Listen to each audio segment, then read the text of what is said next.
Hello， 大家好啊！嗱，今日咧想同大家拆解下點樣處理下自己嘅 RRSP 退休金戶口入邊嘅錢，同時啊又可以幫自己製造穩定嘅退休收入啦，仲可以留一筆免稅嘅資產俾自己人或者家庭啦。OK， 嗱，首先 RRSP 咧拎錢嘅時候就要收10%至到30%嘅預繳稅啦，仲要計埋當年嘅收入添。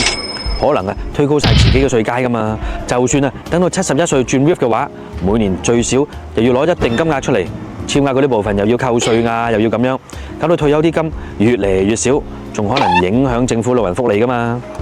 咁你話點算好呢？咁你哋就可以考慮下用呢個分紅保險啦。因為第一，分紅保險呢可以有呢個免稅嘅現金流，保單呢入邊儲落嘅現金值呢唔需要直接提取嘅，可以用呢個保單抵押法向銀行借錢啊，又或者借款出嚟呢係完全唔當你收入嘅，咁咪唔會影響政府嘅福利咯。退休生活啊，照拎晒所有政府嘅補助。第二點就係資產保障又可以延稅喎，分紅保單入邊咧每年平均都有6至7厘嘅回報，現金值仲要複利咁增長添，增值嘅部分又唔使年年打稅，變相咪慳多筆咯。第三點啊就係可以免稅傳承啊嘛，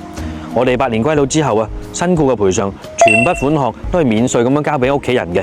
避開晒嗰啲遺產驗證啊、律師費啊、官司費啊咁樣樣，屋企人又唔會嘈吵啦。比起買樓啊，傳落下一代隨時多賺1倍錢㗎，尤其啱晒我哋溫哥華啲移民啦，同埋啲高資產嘅家庭，本身 RRSP 嘅供款其實都有限嘅，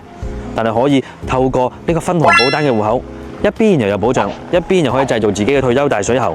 仲做到財富代代傳添啊！想知究竟點樣做？聯絡我哋嘅團隊啦，